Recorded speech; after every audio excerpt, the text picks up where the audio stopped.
Ready.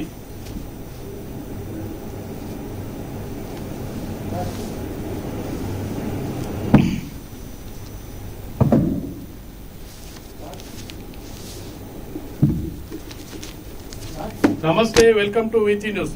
లక్ష్యం సమాజహితం paper ముచ్చట కార్యక్రమానికి స్వాగతం. ఈ రోజు బిగ్ బ్రేకింగ్ చూస్తున్నాం.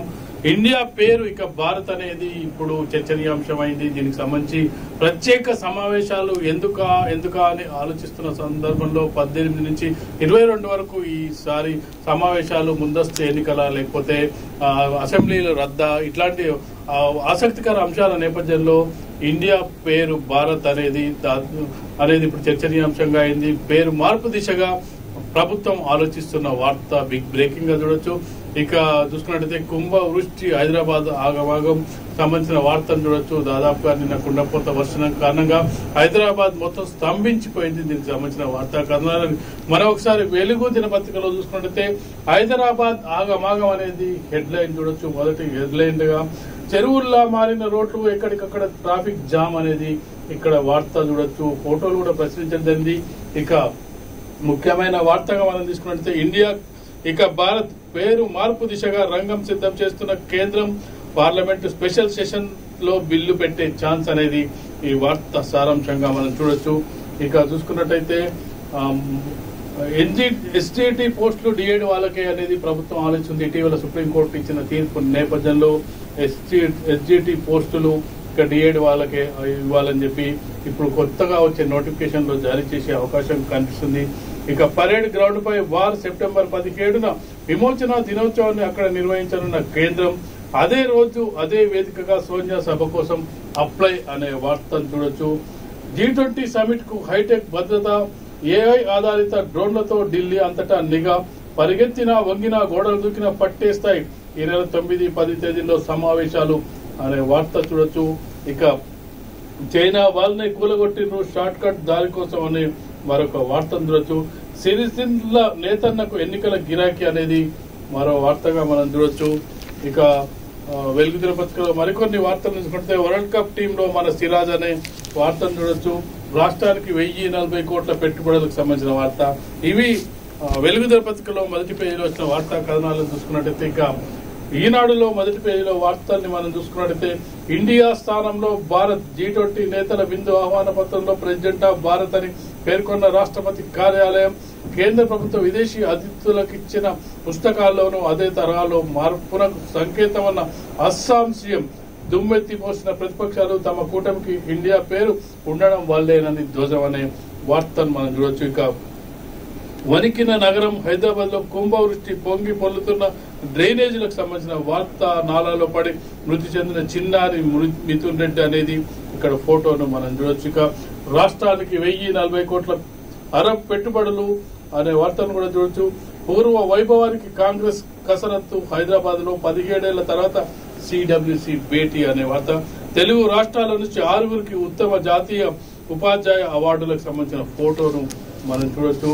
ఇక ఎస్జిటి కొలువులకు డిఎడ్ వారే అర్హులు, ఆన్లైన్ విధానంలోనే టీఆర్టీ విధి విధానాలపై త్వరలో ఉత్తర్వులు, ఆ వెంటనే నోటిఫికేషన్ అనే వార్తను చూడొచ్చు. పరేడ్ గ్రౌండ్స్ ఇవ్వకుండా బారాస, భాజపా కుట్ర, 10 లక్షల మందితో 17న సాయంత్రం సభ, పిసిసి సమావేశంలో రేవంత్ రెడ్డి అనే వార్త. ప్రపంచ కప్ లో రాహుల్ అనే మరొక వార్తను చూడొచ్చు.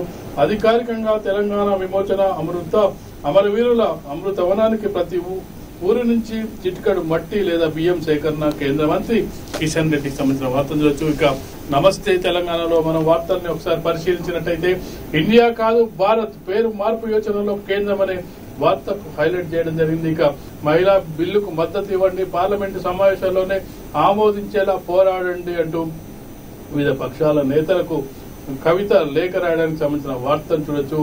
ఇక చూసుకున్నట్టయితే మరిన్ని వార్తలు. 1040 కోట్లు తెలంగాణలో ఒకే రోజు 3 దిగ్గజ కంపెనీల పెట్టుబడులు, దుబాయ్ పర్యటనలో పరిశ్రమలను ఒప్పించిన కేటీఆర్ అనే వార్తను చూడొచ్చు. 3 లక్షల కోట్ల కోసం మోదీ సర్కార్ ఒత్తిడి, ఇది మోదీ పాలన తీరు అనే ఒక వార్తను చూడొచ్చు. మహా సర్జపూల్ సహా ఏదులు అనే వార్తను చూడొచ్చు. నేడు రంగారెడ్డి పాలమూరుపై సీఎం కేసీఆర్ సమీక్షకు సంబంధించిన వార్త. పుట్టింటోళ్లలా పురుడు పోసి 3 అంతుల ప్రసవాలు, సర్కారు దవాఖానాల్లోనే అనే వార్త ప్రత్యేక వార్తను చూడొచ్చు. ఇక రాష్ట్రం అంతా కుండపోత, పొంగుతున్న వాగులు, ప్రాజెక్టులకు వరద అనే వార్త, చుక్కల నటిన చక్కెర ధరకు సంబంధించిన వార్త, కాంగ్రెస్ బీజేపీ మిలాఖత్ అని బీజేపీ నేత ఎన్ఎం శ్రీనివాస్ రెడ్డి వార్తకు సంబంధించిన వార్తను చూడొచ్చు. డిఎడ్ అభ్యర్థులకి ఎస్జిటి పోస్టులు అనే వార్తను మనం చూడొచ్చు. ఇక ఈ వార్తలు మనం విశ్లేషించినట్టయితే ముఖ్యంగా గత 2 రోజుల నుంచి నిన్నటి నుంచి హల్చల్ చేస్తున్న వార్తను మనం ఒకసారి పరిశీలించినట్టయితే పార్లమెంట్ సమావేశాలు జరుగుతున్నాయి. సెప్టెంబర్ 18 నుంచి 22 వరకు సెప్టెంబర్లో ప్రత్యేక సమావేశాలు జరుగుతున్న నేపథ్యంలో కేంద్ర ప్రభుత్వం ఏదైతే ఉందో ఇప్పటి వరకు ఏ అంశాలపై చర్చిస్తారనే అంశాన్ని ఇప్పటివరకు ప్రకటన చేయలేదు, విడుదల చేయలేదు. అయితే రకరకాల ఊహాగానాలు వెలువడ్డాయి. 18 నుంచి 22 వరకు జరిగే సమావేశాల్లో ముందస్తుకు వెళ్లే ఆలోచన ఉందని, జమిలీ ఎన్నికలని రకరకాల ఊహాగానాల నేపథ్యంలో అయితే ఇప్పుడు కొత్త చర్చ తెరపైకి వచ్చింది. అదే ఇండియా స్థానంలో భారత్ పేరు మార్పు అనేది నిన్నటి నుంచి హల్చల్ చేస్తున్న బ్రేకింగ్ గా మనం చూడొచ్చు. పెద్ద వార్తగా మనం ఒకసారి చూడొచ్చు. దీనికి సంబంధించి వార్తా కారణాలు దాదాపు అన్ని దినపత్రికల్లో చూసుకున్నట్టయితే ఈ వార్త అత్యధిక ప్రాధాన్యం ఇవ్వడం జరిగింది. G20 జరుగుతున్న సదస్సు నేపథ్యంలో ప్రెసిడెంట్ ఆఫ్ భారత్ గా పేర్కొనడంతో ఈ సమావేశాల్లో దీని పేరు మార్పుకు సంబంధించి ప్రత్యేక సమావేశాలు జరుగుతున్నాయి. అంశాన్ని ఒక్కసారి విశ్లేషకులు విశ్లేషిస్తున్నారు. మనం ఒకసారి దీన్ని పరిశీలించినట్టయితే ఇండియా కాదు ఇక భారత్ అనేది దాదాపు అన్ని పత్రికల్లోనూ వస్తున్న వార్తా కథనం ఆధారంగా చూసుకున్నట్టయితే దాదాపు కేంద్ర ప్రభుత్వం డిసైడ్ అయినట్టుగా కనిపిస్తుంది. ఆ బిల్లును ఈ ప్రత్యేక సమావేశాల్లో ప్రవేశపెట్టి భారత్ గా పిలుచుకునే విధంగా దీన్ని మార్పులు చేసే అవకాశం అయితే కనిపిస్తుంది. పేరు మార్పు దిశగా రంగం సిద్ధం చేస్తున్న కేంద్రం పార్లమెంటు స్పెషల్ సెషన్ లో బిల్లు పెట్టే ఛాన్స్ ఈసారి జరిగే 18 నుంచి 22 జరిగే స్పెషల్ సెషన్స్ దీనికోసమే ఏర్పాటు చేసినట్టుగా మనకు కనిపిస్తుంది. G20 దేశాల ప్రతినిధులకు ప్రెసిడెంట్ ఆఫ్ భారత్ పేరుతో ఆహ్వానం వెళ్లింది. అధికార ప్రతిపక్ష నేతల మధ్య ఈ అంశంపై అధికార ప్రతిపక్ష నేతల మధ్య మరొక వైపు మాటల యుద్ధం కొనసాగుతుంది. డైవర్షన్ టీమ్ కు మోదీ అధ్యక్షుడు అంటూ కాంగ్రెస్, భారత్ మాత అంటే ఎందుకంత దేశం అంటూ నడ్డా కౌంటర్లు జరుగుతున్నాయి. అధికార ప్రతిపక్షాల మధ్య చూసుకున్నట్టయితే మాటల యుద్ధం కొనసాగుతుంది. మన దేశం పేరు ఇండియా నుంచి భారత్ గా మారబోతుందా? పేరు మార్చేందుకే కేంద్ర ప్రభుత్వం ఈ నెల 18 నుంచి జరిగే పార్లమెంటు ప్రత్యేక సమావేశాల్లో బిల్లును ప్రవేశపెట్టనుందా? దేశవ్యాప్తంగా ఇప్పుడు ఇదే చర్చ జోరుగా సాగుతోంది. G20 దేశాల ప్రతినిధులకు రాష్ట్రపతి పేరిట పంపిన ఇన్విటేషన్ లో ప్రెసిడెంట్ ఆఫ్ భారత్ అని కేంద్రం అధికారికంగా పేర్కొనడంతో దుమారం రేగింది. భారత్ పేరుతో కూడిన ఇన్విటేషన్ లెటర్ సోషల్ మీడియాలో వైరల్ అయింది. అయితే దేశ మార్పు అంశంపై అధికార బీజేపీ నేతలు హర్షం వ్యక్తం చేయగా ప్రతిపక్ష కాంగ్రెస్ ఇతర పార్టీలు తీవ్రంగా స్పందించాయి. కేంద్ర మంత్రి ట్వీట్ తో G20 దేశాల ప్రతినిధులకు రాష్ట్రపతి ద్రౌపది ముర్ము ఇచ్చే విందుకు సంబంధించిన ఇన్విటేషన్ ను కేంద్ర మంత్రి ధర్మేంద్ర ప్రధాన్ మంగళవారం ట్విట్టర్ లో షేర్ చేశారు. సోషల్ మీడియాలో ఈ ఇన్విటేషన్ వైరల్ అయింది. శనివారం ఢిల్లీలోని భారత్ మండపంలోని G20 సమిట్ సందర్భంగా డిన్నర్ కు ప్రెసిడెంట్ ఆఫ్ భారత్ ఆహ్వానించారని అందులో కేంద్ర మంత్రి పేర్కొన్నారు. President of Bharat hash tag తో జనగణ మన అధినాయక జయ హే భారత భాగ్య విధాత అంటూ ఆయన ట్వీట్ చేశారు. అలాగే విదేశీ ప్రతినిధుల సాయం కోసం రూపొందించిన G20 బుక్లెట్ లోను భారత్ అనే పేరుతో వాడింది. Bharat the mother of democracy అంటూ ఈ బుక్లెట్ కు టైటిల్ పెట్టడంతో పాటు ఇందులో ఇండియాకు బదులు భారత్ పేరునే పేర్కొన్నారు. భారత్ అనేది మా దేశం అధికారిక పేరు, రాజ్యాంగంలో కూడా ఈ పేరును ప్రస్తావించాలని బుక్లెట్ లో కేంద్రం వివరించింది. దీనిపై మాటల యుద్ధం కొనసాగుతుంది. అయితే రాజ్యాంగంలో దీనికి సంబంధించి ఏముంది, పేరు మార్పుకు సంబంధించినది కూడా ఇప్పుడు చర్చలు జరుగుతున్నాయి. రాజ్యాంగాన్ని పరిశీలిస్తున్నారు. రాజ్యాంగంలో ఏముంది అనేది మనం ఒకసారి చూసుకున్నట్టయితే వెలుగు దినపత్రికలో ఇచ్చిన దీని ప్రకారం మన దేశాన్ని ఏ పేరుతో పిలవాలన్న అంశాన్ని రాజ్యాంగంలోని ఆర్టికల్ 1 లో పేర్కొనడం జరిగింది. ఆర్టికల్ 1 డ్రాఫ్ట్ ను కాన్స్టిట్యూషన్ అసెంబ్లీ 1949 సెప్టెంబర్ 16 ఆమోదించింది. సెప్టెంబర్ 18 ఆమోదించింది. దేశం పేరుపై చర్చ సందర్భంగా భారత్, హిందుస్థాన్, హింద్, భారత్ భూమి, భరత్ వర్ష్ వంటి పేర్లతో డ్రాఫ్ట్ కమిటీ సభ్యుల నుంచి అనేక సూచనలు వచ్చాయి. కమిటీలోని కొందరు సభ్యులు భారత్ అనే పేరుకు, ఇతర సభ్యులు ఇండియా అనే పేరు పెట్టేందుకు మొగ్గు చూపారు.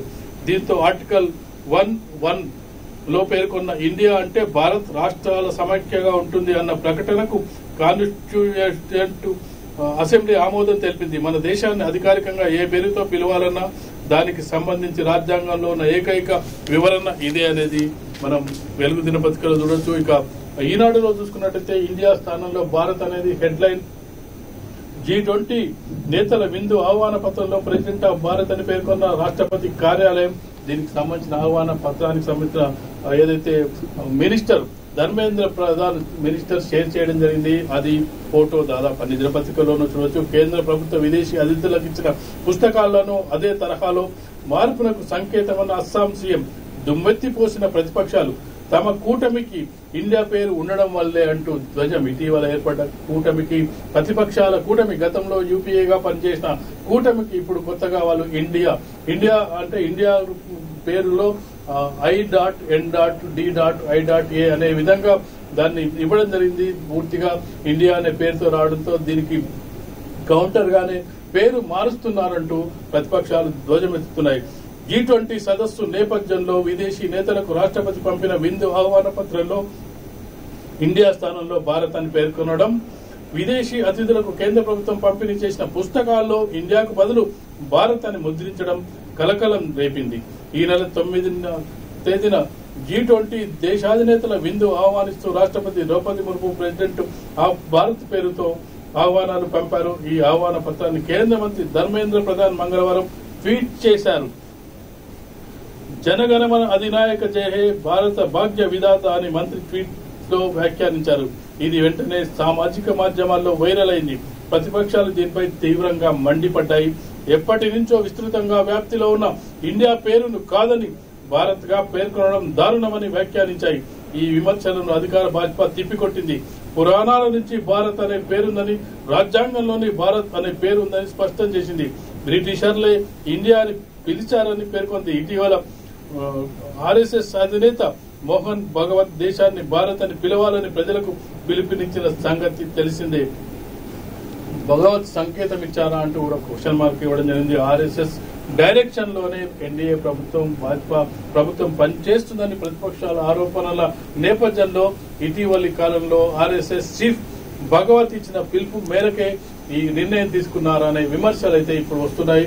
కేంద్ర ప్రభుత్వం భారత్ అనే పేరును ఉపయోగించడానికి సిద్ధమైందన్న వాదనలకు ఇటీవల ఆర్ఎస్ఎస్ చీఫ్ మోహన్ భగవత్ ఇచ్చిన పిలుపు తాజాగా అస్సాం సీఎం హిమంత్ బిశ్వశర్మ చేసిన వ్యాఖ్యలు ఊతమిస్తున్నాయనేది ఇక్కడ మనం చూడొచ్చు. ఇక మనం చూసుకున్నట్టయితే నమస్తే తెలంగాణలో ఈ వార్తలు చూసుకున్నట్టయితే ఇండియా కాదు భారత్ పేరు మార్చే యోచనలో కేంద్రం. పార్లమెంటు ప్రత్యేక సమావేశాల్లో తీర్మానం చేయబోతున్నామన్న ప్రచారంతో దుమారం. G20 విందు ఆహ్వాన పత్రికపై ప్రెసిడెంట్ ఆఫ్ భారత్ గా రాష్ట్రపతిని పేర్కొనడంపై వివాదం. పేరు మార్పును వ్యతిరేకిస్తున్న విపక్ష ఇండియా ప్రజల దృష్టిని మళ్లించేందుకేనని మండిపాటు. హడావుడిగా మార్చాల్సిన అవసరం ఏంటన్న ప్రశ్న. ఇక్కడ ఇండియా పేరును భారత్ గా కేంద్ర ప్రభుత్వం మార్చనున్నదా? లోక్సభతో పాటు పలు రాష్ట్రాల ఎన్నికలు సమీపిస్తున్న వేళ మోదీ సర్కార్ ఈ చర్యకు దిగవచ్చునన్న ఊహాగానాలు జోరందుకున్నాయి. ఈ మేరకు పార్లమెంటు ప్రత్యేక సమావేశంలో తీర్మానం చేయనున్నట్లు ప్రచారం మొదలైంది. దీనిపై కేంద్రం నేరుగా స్పందించకపోయినప్పటికీ G20 విందు ఆహ్వాన పత్రికపై రాష్ట్రపతిని ప్రెసిడెంట్ ఆఫ్ భారత్ గా పేర్కొనడం వివాదం రేపుతుందనేది కూడా మనం చూడొచ్చు. అయితే మనం ఈనాడులో రాజ్యాంగానికి సంబంధించి ఒకసారి ఈనాడు కూడా పరిశీలించినట్టయితే రాజ్యాంగంలో ఇండియా భారత్ అని రెండు ప్రస్తావించడం జరిగింది. ఆర్టికల్ 1 ప్రకారం చూసుకున్నట్టయితే సాధారణ ప్రజల భాషలో భారతదేశాన్ని భారత్ ఇండియా పిలుచుకుంటారు. రాజ్యాంగంలోని ఆర్టికల్ 1 లో India that is Bharat shall be A union of states అని ఉంది. ఆర్టికల్ 52లో రాష్ట్రపతి ద ప్రెసిడెంట్ ఆఫ్ ఇండియా అని పేర్కొన్నారు. ఇప్పుడు రాష్ట్రపతి అధికారిక ఆహ్వాన పత్రంలో ప్రెసిడెంట్ ఆఫ్ భారత్ అని పేర్కొనడంతో కేంద్రం రాజ్యాంగంలో ఇప్పటి వరకు వాడుతున్న ఇండియా స్థానంలో భారత్ ను వాడేందుకు సిద్ధమైందన్న బలమైన వాదనలు వినిపిస్తున్నాయి. ఇక్కడ రాజ్యాంగంలోని మొదటి ఆర్టికల్లో చూసుకున్నట్టయితే భారత్ ఇండియా రెండింటిని పిలవచ్చు అనేది కూడా ఇక్కడ మనకు స్పష్టంగా చెప్పడం జరిగింది. సాధారణ ప్రజల భాషలో భారత్ అంటే ఇప్పటికే చాలా మంది ప్రజలు చూసుకుంటే ఇండియా అని పిలుస్తుంటారు, భారత్ అని పిలుస్తూ ఉంటారు. ఇండియా అన్న భారత్ అన్న ఒకటే అనే అభిప్రాయం మొత్తం భారతదేశ ప్రజల్లో నెలకొని ఉన్న నేపథ్యంలో ఇండియా అనేది బ్రిటిషర్ల నుంచి వస్తున్న ఆచారంగా కేంద్ర ప్రభుత్వం చాలా వాటిని మారుస్తుంది. ఇటీవలి కాలంలో సివిల్ కోడ్స్ కూడా మార్చడం జరిగింది. దానికి సంబంధించి ఇప్పుడు ఇండియా పేరును కూడా మారుస్తుందనే వస్తున్న ఈ ట్వీట్ ద్వారా ఏదైతే G20 సదస్సుకు పంపిన ఆహ్వాన పత్రికల్లో ఏదైతే ఉందో దీనికి సంబంధించి ఇప్పుడు ప్రవేశపెడుతుందా, కేవలం ఇక్కడికే సరిపెడుతుందా అనేది కూడా మనం చూడాల్సిన అవసరం ఉంది. ఏది ఏమైనప్పటికీ ఇక్కడ చూసుకున్నప్పటికైతే అట్టహాసంగా చాలా ప్రతిష్టాత్మకంగా G20 సదస్సు నిర్వహణకు కేంద్ర ప్రభుత్వం సిద్ధమైంది. ఈ సందర్భంగా చూసినట్టయితే ఆహ్వాన పత్రికల్లో ప్రెసిడెంట్ ఆఫ్ భారత్ అని పేర్కొనడంతో ఒక్కసారిగా నిన్నటి నుంచి చర్చనీయాంశమైంది. ఇండియా పేరు భారత్ గా మారబోతుంది, అందుకోసమే ప్రత్యేక సమావేశాలు ఏర్పాటు చేశారా అనే చర్చ మొదలైన నేపథ్యంలో మరొక వైపు మనం చూసుకున్నట్లయితే G20 సదస్సుకు సంబంధించి ఏర్పాట్లకు సంబంధించి మనం వెలుగు దినపత్రికలు చూసుకున్నట్లయితే G20 సమిట్ కు హైటెక్ భద్రత, AI ఆధారిత డ్రోన్లతో ఢిల్లీ అంతా నిఘా, పరిగెత్తినా వంగినా గోడలు దూకినా పట్టేస్తాయి. ఈ నెల 9-10 తేదీల్లో సమావేశాలు. G20 సమిట్ ముగిసే వరకు ఢిల్లీ నగరంపై యుద్ధ విమానాలు పహారా కాస్తుంటాయి. హై టెక్నాలజీ డ్రోన్లు వాడుతున్నారు. ఢిల్లీ గగనతలంపై రాఫెల్, మిరాజ్ 2000, సుఖోయ్ 30, MKI యుద్ధ విమానాలతో పహారా కాయనున్నాయి. 1,40,000 మంది సెక్యూరిటీ సిబ్బందితో సహా 80,000 మంది ఢిల్లీ పోలీసులు విధులు నిర్వహిస్తారు. బుల్లెట్ ప్రూఫ్ కార్లు, యాంటీ డ్రోన్ సిస్టమ్స్ ఉపయోగిస్తున్నారు. కమాండో ఆపరేషన్లలో ఆరితేరిన జవాన్లు, అత్యాధునిక ఆయుధాలపై ట్రైనింగ్ తీసుకున్న మహిళా కమాండోలను కూడా రంగంలోకి దించారు. 400 మంది ఫైర్ సిబ్బందితో పాటు 450 కిక్స్ రియాక్షన్స్ టీమ్స్ కూడా రెడీ ఉంటాయి. స్విగ్గీ, జొమాటో వంటి ఫుడ్ డెలివరీ సేవలను ఈ నెల 8, 9, 10 తేదీల్లో రద్దు చేశారు. మెడిసిన్ వంటి వస్తువులు డెలివరీ చేయొచ్చు. G20 సమిట్ జరుగుతున్న సాధారణ షెడ్యూల్లో లేని విమానాల landing, takeoff schedule airline ఆపరేటర్లు అనుమతి ఇవ్వరు. G20 కోసం వేసిన స్పెషల్ ఫ్లైట్స్ మాత్రమే నడుస్తుంటాయి. ఫేషియల్ రికగ్నిషన్ సాఫ్ట్వేర్ ను ఉపయోగించి ఎంత మందిలో ఉన్న అనుమానితుడిని ఇట్టే గుర్తుపట్టే కెమెరాలను ఏర్పాటు చేశారు. దీనికోసం స్పెషల్ సాఫ్ట్వేర్ ప్రోగ్రామ్ తయారు చేశారు. నార్త్ జోన్ లో అధికారులు 100కు పైగా రైళ్లను రద్దు చేశారు. మెట్రో సేవలు ఉపయోగించుకోవాలని సూచించారు. మొత్తానికి చూసుకుంటే G20 సమిట్ కు హైటెక్ భద్రతతో పాటు భారీ ఏర్పాట్లు చేయడం జరిగింది. 9, 10 తేదీల్లో జరిగే సమావేశాలపై అందరి దృష్టి ఉందని చెప్పొచ్చు. ఇక మనం చూసుకున్నట్టయితే మరొక ముఖ్యమైన వార్తను మనం పరిశీలించినట్టయితే కుంభవృష్టి వర్షాలతో హైదరాబాద్ నగరం ఆగమాగమైందనేది మనం వెలుగు దినపత్రికలో. హైదరాబాద్ ఆగమాగం, చెరువుల్లా మారిన రోడ్లు, ఎక్కడికక్కడ ట్రాఫిక్ జామ్, 170 బస్తీలు, 30కి పైగా కాలనీల్లోకి వరద, జనాన్ని బోట్లలో తరలించిన సహాయక సిబ్బంది, మేడ్చల్ మైసమ్మగూడలో నీట మునిగిన హాస్టళ్లు, మూసి పరివాహక ప్రాంతంలో అలర్ట్, మియాపూర్లో 14.7 సెంటీమీటర్ల వర్షపాతం, ప్రగతి నగర్ నాలాలో పడి బాలుడి మృతి, పలు జిల్లాల్లో భారీ వర్షం, పిడుగు పడి 2 చెరువుల్లో గల్లంతైనారు, మరొకరు మృతి. నాలాలో పడి చనిపోయిన బాలుడు మిథున్ రెడ్డి ఫైల్ ఫోటోకు సంబంధించిన ఫోటోను మనం ఒకసారి ఇందులో వెలుగు దినపత్రికలో చూడొచ్చు. భారీ వర్షానికి హైదరాబాద్ అతలాకుతలమైంది. మంగళవారం తెల్లవారుజామున కురిసిన వానకు లోతట్టు ప్రాంతాలు జలమయమయ్యాయి. దాదాపు 170 బస్తీలు, 30కి పైగా కాలనీలు నీట మునిగాయి. చాలా చోట్ల ఇళ్లలోకి వరద చేరింది. షేక్పేటలోని ఓయూ కాలనీ, కుత్బుల్లాపూర్లోని వక్షిత్ ఎన్క్లేవ్, బేగంపేటలోని మయూరి మార్గ్, జీడిమెట్లలోని అయోధ్య నగర్ కాలనీల్లో నడుం లోతు వరకు వరద రావడంతో జనం బయటకి రాలేకపోయారు. ఎన్డీఆర్ఎఫ్ సిబ్బంది ఓయూ కాలనీలో బోట్ల ద్వారా జనాన్ని బయటకు తీసుకొచ్చారు. అయోధ్య నగర్ కాలనీలో ఇంట్లోకి వరద చేరడంతో స్థానికులు మంచాలపై కూర్చొని మిక్కుమంటూ గడిపారు. ఇంట్లోని వస్తువులన్నీ తడిసిపోయాయని బాధితులు ఆవేదన వ్యక్తం చేశారు. భారీ వర్షం కారణంగా హైదరాబాద్, మేడ్చల్, రంగారెడ్డి, వికారాబాద్ జిల్లాల పరిధిలోని స్కూళ్లకు మంగళవారం సెలవు ప్రకటించాక వర్షాల నేపథ్యంలో 2 రోజులుగా జిహెచ్ఎంసీ హెల్ప్ లైన్లు దాదాపు 500 ఫిర్యాదులు రాగా ఈవీడీఎం కంట్రోల్ రూమ్ ను 100కు పైగా కాల్స్ వచ్చాయి. భారీగా ట్రాఫిక్ జామ్లు, కృష్ణానగర్, బోరబండ, మల్కాజ్గిరి ఇతర ప్రాంతాల్లో వరదలతో వాహనాలు కొట్టుకుపోయి రోడ్లపై భారీగా వరద చేరి చాలా ప్రాంతాల్లో పెద్ద ఎత్తున ట్రాఫిక్ జామ్ అయిందనేది మనం చూసుకున్నట్టయితే ఈనాడు వార్తలో చూసుకున్నట్టయితే ఈనాడులో మేడ్చల్ జిల్లా మైసమ్మగూడలో నీట మునిగిన ప్రైవేటు హాస్టల్ భవనాలకు సంబంధించిన ఫోటోలు మనం చూడొచ్చు. వణికిన నగరం అంటూ హైదరాబాద్ లో కుంభవృష్టి, పొంగి పొర్లిన వస్తున్న డ్రైనేజీలు, నాలాల్లో గల్లంతై బాలుడి మృతి, విద్యుత్ ఘాతంతో మహిళ దుర్మరణం. రాష్ట్ర వ్యాప్తంగానూ భారీ వర్షాలు. రంగారెడ్డి, మేడ్చల్, రాజన్న సిరిసిల్లలో కుండపోత. జయశంకర్ భూపాలపల్లి జిల్లాలో పిడుగుపాటుకు 3 మృత్యువాత. నాలాలో పడి మృతి చెందిన చిన్నారి మిథున్ రెడ్డికి సంబంధించిన ఫోటోను మనం ఈనాడులో కూడా చూడొచ్చు. రాష్ట్ర వ్యాప్తంగా కురుస్తున్న వానలకు జనజీవనం స్తంభించింది. గత 48 గంటలుగా అతి భారీ వర్షాలు కురుస్తుండగా మంగళవారం అవి మరింత జోరందుకున్నాయి. హైదరాబాద్ మహానగరం వానలతో అతలాకుతలమైంది. అనేక ప్రాంతాల్లో రాకపోకలు స్తంభించిపోయాయి. లోతట్టు ప్రాంతాలు జలమయమయ్యాయి. కొన్ని జిల్లాల్లో కుండపోత వర్షాలకు డ్రైనేజీలు వాగుల్లా ప్రవహించాయి. సోమవారం నుంచి మంగళవారం ఉదయం వరకు ఏకదాటిగా వర్షం కురవడంతో కామారెడ్డి జిల్లా గాంధారి మండలంలో రాష్ట్రంలోనే అత్యధికంగా 15.7 సెంటీమీటర్ల వర్షపాతం నమోదైంది. వర్షాల కారణంగా జయశంకర్ భూపాలపల్లి జిల్లాలో పిడుగుపాటుకు 3, రాజధాని నాలాలో పడి ఓ బాలుడు, విద్యుత్ ఘాతంతో ఒక మహిళ, మొత్తం 5 మృతి చెందారు. భయంగా మహానగరం. భారీ వర్షానికి హైదరాబాద్ మహానగరం చిగురు టాకులా వణిగిపోతుంది. పలు ప్రాంతాల్లో ఇళ్లలోకి నీరు చేరడంతో జనాలు భయాందోళనలో బయటికి పరుగులు తీశారనేది కూడా మనం చూడొచ్చు. నమస్తే తెలంగాణలో రాష్ట్రమంతా కుండపోత అనే వార్తలు కవర్ చేయడం జరిగింది. పొంగుతున్న వాగులు, ప్రాజెక్టులకు వరద. ఎస్ఆర్ఎస్పీకి భారీ ఇంట్లో 16 గేట్లు ఎత్తివేత. రాష్ట్రంలో వేరువేరు చోట్ల 7 మృతి. గ్రేటర్ హైదరాబాద్ లో దంచి కొట్టిన వాన. అత్యధికంగా మియాపూర్లో 20.6 సెంటీమీటర్లు. రానున్న 5 రోజులు వానలే వానలు. బంగాళాఖాతంలో 2 అల్పపీడనాలు. సిఎస్ సమీక్ష. కలెక్టరేట్లలో కంట్రోల్ రూమ్లు, ట్రాన్స్ఫార్మర్లకు దూరంగా ఉండాలని హెచ్చరిక. మరో 5 రోజులు భారీ వర్షాలు కురిసే అవకాశం ఉండగా అందరూ కూడా ప్రజలు చాలా జాగ్రత్తగా ఉండాలని చెప్పి ఇక్కడ సిఎస్ సమీక్షలో చెప్పడం జరిగింది. కలెక్టర్ల కంట్రోల్ రూమ్ లో ఏర్పాటు చేయడం జరిగింది. మరో 5 రోజులైతే భారీ వర్షాలు కురిసే అవకాశం అయితే కనిపిస్తుంది. ఇక మనం మరిన్ని వార్తల్లోకి వెళ్ళినట్టయితే మరొక ముఖ్యమైన వార్తను మనం చూసుకున్నట్టయితే హెచ్జిటి పోస్టులు డిఎడ్ వాళ్ళకి అనేది ఇది చాలా కాలం నుంచి వివాదంగా మారిన సబ్జెక్ట్ గా చెప్పొచ్చు.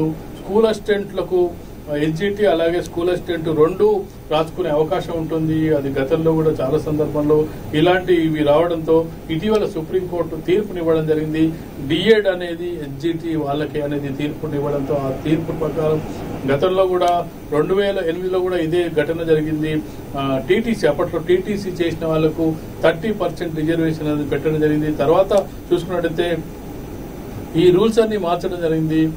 సెంట్రల్ ఎడ్యుకేషన్ కు సంబంధించి బీఈడి వాళ్ళు అన్నిటికీ అర్హులే అని చెప్పడం జరిగింది. అయితే సుప్రీంకోర్టు తాజా తీర్పుతో హెచ్జిటి పోస్టులు కేవలం డిఎడ్ వాళ్ళకే, అది ఇప్పుడు రేపు జరగబోయే నోటిఫికేషన్ వెలువడే తెలంగాణ ప్రభుత్వం కూడా ఈ వైపుగా ఆలోచిస్తున్నట్టుగా కనిపిస్తుంది. సుప్రీంకోర్టు తీర్పు అమలు చేయనున్న విద్యాశాఖ 1-2 రోజుల్లో సర్కార్ అధికారిక జీవో 10 రోజుల పాటు ఆన్లైన్ ఎగ్జామ్స్ షెడ్యూల్ సిద్ధం చేస్తున్న విద్యాశాఖ అనేది మనం చూసుకున్నట్టయితే ఈనాడులో ఈ వార్తను హెచ్జిటి కొలువులకు డిఎడ్ వారే అర్హులు. ఆన్లైన్ విధానంలో టీఆర్టీ విధి విధానాలపై త్వరలో ఉత్తర్వులు, ఆ వెంటనే నోటిఫికేషన్ అనే వార్త. సెకండరీ గ్రేడ్ కొలువులకు, టీచర్ కొలువులకు బీఈడి చేసిన వారు అర్హులు కాదని, కేవలం డిఎడ్ చదివిన వారి అర్హులని ఇటీవల రాజస్థాన్ కు సంబంధించిన కేసులో సుప్రీంకోర్టు తీర్పిచ్చిన సంగతి తెలిసింది. ఇదే తీర్పును రాష్ట్రంలోనూ అమలు చేయనున్నారు. వాస్తవానికి ఈ పోస్టులకు బీఈడి చదివిన వారు కూడా అర్హులేనని జాతీయ ఉపాధ్యాయ విద్యా మండలి 2018లో ఉత్తర్వులు జారీ చేయడం జరిగింది. దానికి వ్యతిరేకంగా కోర్టుకు వెళ్లడంతో సుప్రీంకోర్టు ఈ తీర్పునివ్వడం జరిగింది. ఇప్పుడు చూసుకున్నట్టయితే డిఎడ్ వాళ్ళే అర్హులు అనేది కూడా మనం చూడొచ్చు. ఇదే వార్త దాదాపు అన్ని దినపత్రికల్లోనూ, నమస్తే తెలంగాణలోనూ డిఎడ్ అభ్యర్థులకి హెచ్జిటి పోస్టు. రాష్ట్ర విద్యాశాఖ కీలక నిర్ణయం, 1-2 రోజుల్లో జీవో విడుదల, సుప్రీంకోర్టు తీర్పు నేపథ్యంలో అనే వార్తను మనం చూడొచ్చు. ఇక చూసుకున్నట్టయితే మరిన్ని వార్తల్ని మనం చూసుకున్నట్టయితే ఈనాడులో తెలుగు రాష్ట్రాల నుంచి 6గురికి జాతీయ ఉత్తమ ఉపాధ్యాయ అవార్డులు. టీచర్స్ డే సందర్భంగా 6గురికి ఉత్తమ ఉపాధ్యాయ అవార్డులను రాష్ట్రపతి ద్రౌపది ముర్ము చేతుల మీదుగా అందుకున్న ఉత్తమ ఉపాధ్యాయులకు సంబంధించిన తెలంగాణకు చెందిన 6గురికి సంబంధించిన ఫోటోలు మనం చూడొచ్చు. మాజీ రాష్ట్రపతి సర్వేపల్లి రాధాకృష్ణన్ జయంతిని పురస్కరించుకొని ఇక్కడ విజ్ఞాన్ భవన్ లో ఏర్పాటు చేసిన కార్యక్రమంలో రాష్ట్రపతి ద్రౌపది ముర్ము 50 మంది టీచర్లకు 13 మంది ఉన్నత విద్యను అభ్యసించిన వాళ్ళకి ఇవ్వడం జరిగింది. ఇందులో తెలంగాణకు చెందిన వారిని చూసుకున్నట్లయితే అర్చన, అలాగే సంతోష్ కుమార్ ఫోటోలకు సంబంధించిన వార్తలు మనం చూడొచ్చు. ఇక మరొక వార్తను చూసుకున్నట్టయితే రాష్ట్రానికి 1040 కోట్ల అరబ్ పెట్టుబడులు అనేది మనం ఈనాడులో చూడొచ్చు. 700 కోట్లతో నాఫ్కో పరిశ్రమ, డిపి వరల్డ్ లాజిస్టిక్స్ విస్తరణకు 215 కోట్లు, 125 కోట్ల మలబార్ ఫర్నిచర్ పరిశ్రమ స్థాపన, సిరిసిల్ల ఆక్వా క్లస్టర్ పై లూలు ఆసక్తి, మంత్రి కేటీఆర్ వివిధ కంపెనీల ప్రతినిధుల భేటీ అనే వార్త ఈనాడులో చూసుకున్నట్టయితే ఇదే వార్తకు సంబంధించి నమస్తే తెలంగాణ పూర్తిగా హైలైట్ చేయడం జరిగింది. 1040 కోట్లు తెలంగాణలో ఒకే రోజు 3 దిగ్గజ కంపెనీల పెట్టుబడులు, దుబాయ్ పర్యటనలో పరిశ్రమలను ఒప్పించిన కేటీఆర్, 700 కోట్లతో నాఫ్కో అగ్నిమాపక సామగ్రి ప్లాంట్, అంతర్జాతీయ ఫైర్ సేఫ్టీ శిక్షణ కేంద్రం ఏర్పాటుపై ప్రకటన, 215 కోట్లతో లాజిస్టిక్ రంగంలో డిపి వరల్డ్ విస్తరణ, 125 కోట్లతో మలబార్ ఫర్నిచర్ తయారీ యూనిట్, సిరిసిల్ల ఆక్వా క్లస్టర్లోకి లూలు గ్రూప్ పెట్టుబడులు అనే వార్త జరుగుతుంది. దుబాయ్ పర్యటనలోనూ మంత్రి కేటీఆర్ పెట్టుబడుల బోనీ కొట్టారు. తొలి రోజే 3 అంతర్జాతీయ సంస్థలకు 1040 కోట్ల పెట్టుబడులను ప్రకటించగా లూలు గ్రూప్ రాష్ట్రంలో సంస్థ కార్యకలాపాల విస్తరణపై ఆసక్తి కనబరిచింది. ఫైర్ సేఫ్టీ పరికరాల తయారీలో విఖ్యాత సంస్థ నాఫ్కో తెలంగాణలో 700 కోట్ల పెట్టుబడిని ప్రకటించిందనే వార్తను మనం చూడవచ్చు. ఇక మరొక వార్తను చూసుకున్నట్టయితే పెరేడ్ గ్రౌండ్స్ పై వార్ అనే వార్త మనం ఇక్కడ వెలుగుదిన పత్రికలో చూడొచ్చు. సెప్టెంబర్ 17న విమోచన దినోత్సవం నిర్వహించాలని చెప్పి కేంద్ర ప్రభుత్వం నిర్ణయించింది. అయితే అదే రోజు సోనియా సభ కోసం అప్లై చేయడం జరిగింది. అదే రోజు వేదికపై సోనియా సభ కోసం అప్లై చేసుకున్న కాంగ్రెస్ తమకు గ్రౌండ్ ఇవ్వకుండా కుట్ర చేస్తున్నారన్న రేవంత్. పెరేడ్ గ్రౌండ్స్ పై రాజకీయ దుమారం కొనసాగుతుంది. సెప్టెంబర్ 17న పెరేడ్ గ్రౌండ్స్ లో కేంద్ర ప్రభుత్వం తెలంగాణ విమోచన దినోత్సవాన్ని అధికారికంగా నిర్వహించనుంది. అదే రోజు సాయంత్రం కాంగ్రెస్ పార్టీ సోనియా గాంధీ ఆధ్వర్యంలో భారీ బహిరంగ సభను తలపెట్టింది. ఈ సభను పెరేడ్ గ్రౌండ్స్ లో నిర్వహించేందుకు అనుమతి ఇవ్వాలని కోరుతూ ఈ నెల 2న రక్షణ శాఖ కాంగ్రెస్ నాయకులు దరఖాస్తు చేసుకున్నారు. కానీ దానిపై కేంద్రం ఇంతవరకు ఎలాంటి నిర్ణయం తీసుకోలేదు. తమకు గ్రౌండ్ ఇవ్వకుండా కుట్ర చేస్తున్నారని పిసిసి చీఫ్ ఆరోపించారు అనే వార్తను మనం చూడొచ్చు. ఇక చూసుకున్నట్టయితే ఈనాడులో చూసుకున్నట్టయితే పూర్వ వైభవానికి కాంగ్రెస్ కసరత్తు, 17 ఏళ్ల తర్వాత సిడబ్ల్యూసీ భేటీ, కేంద్ర రాష్ట్రాల్లో అధికారమే లక్ష్యంగా వ్యూహరచన అనే వార్తను చూడొచ్చు. 17 ఏళ్ల తర్వాత ఇక్కడ చూసుకున్నట్టయితే కాంగ్రెస్ ప్లీనరీ జరుగుతుంది, సిడబ్ల్యూసీ మీటింగ్ జరుగుతుంది అనేది కూడా వార్తలు చూడొచ్చు. ఇవి ఈ రోజు ప్రధాన దినపత్రికలో వచ్చిన ముఖ్యమైన వార్తలు. వాటిపై విశ్లేషణ పేపర్ ముచ్చట కార్యక్రమం లక్ష్యం సమాజం వీతి న్యూస్.